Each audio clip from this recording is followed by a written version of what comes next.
we'll do everything in our ability to be transparent.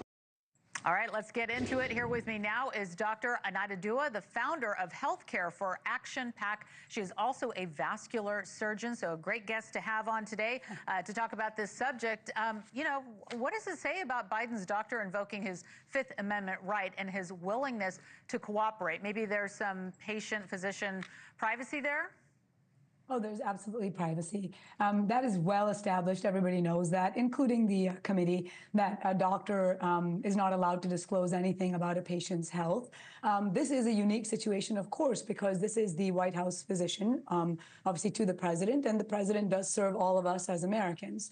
So it is really important to kind of tease this out, and it's a unique situation that honestly doesn't really have to do specifically with Biden or Trump or anything. It's the problem that we don't have cognitive testing for our top candidates in office. And we've actually been pushing for this for a while, and Healthcare for Action, prior to the president leaving, actually did a survey where 85% of Americans, Republicans, independents, and Democrats totally agreed that it should be required to get cognitive testing for people who are at the highest office level.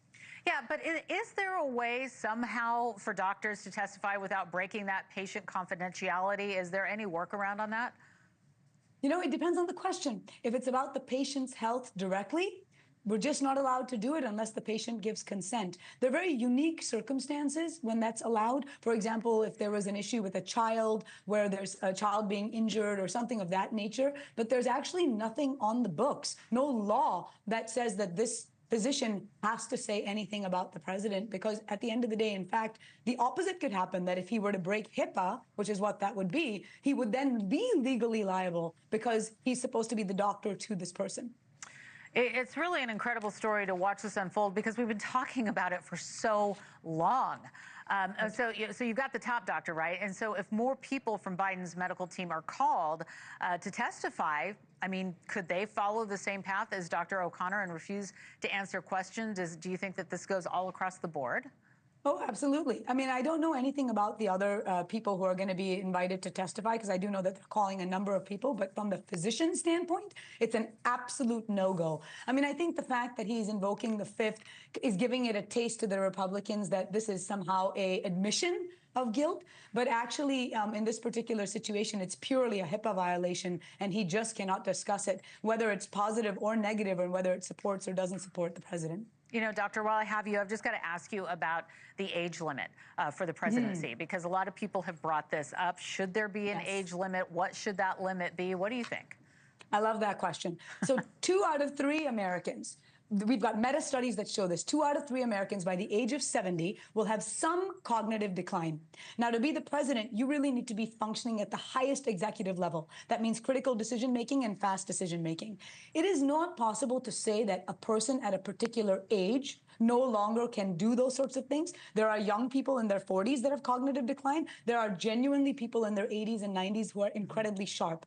But on average, yes, around 80 years old, again, 2 out of 3 people by the data have some type of cognitive decline. So I don't necessarily think that an age limit is the answer. We got to be more nuanced. The answer is cognitive testing, and not the MoCA testing, which was what President Trump had talked about and said that he was quite good at. The MoCA testing is what we do for severe dementia, where we have people draw a clock or make an animal. We need high-level people to do the functional testing that our U.S. generals every 3 years have to do in our armies in order to maintain their level, or the FAA pilots. That type of level of cognitive testing. I mean, that's a really good point. So I know that I don't think that you have had direct contact with Biden. Maybe you have, but can you share with us what you think about what your diagnosis would be for what you have learned and what has been made public so far on Biden's cognitive health? Well, I have no connection to him. I've not had any interaction ever with Biden. But I will say that based on what we've seen and what we saw in the debates, there is some degree of potential dementia and cognitive decline. The thing about that is that it does wax and wane. So it's hard to tell, in particular moments, he may be incredibly sharp, as they've said before, sharp as a tack. And in other moments, there may be some level of confusion. It's not necessarily just overall cognitive decline, but also, even in a moment, the ability to absorb information and respond. But frankly speaking, that can be anybody, including our current president. So it's really difficult to say this person is wrong and this person is right. Instead, we should be saying, for the future, what are we going to do so that we're not in a position like this ever again, Republican or Democrat? Right. All right. Well, we appreciate your insight, Dr. Anahita Dua. Thank you so much for joining us today, and we'll talk again soon. The Trump administration is split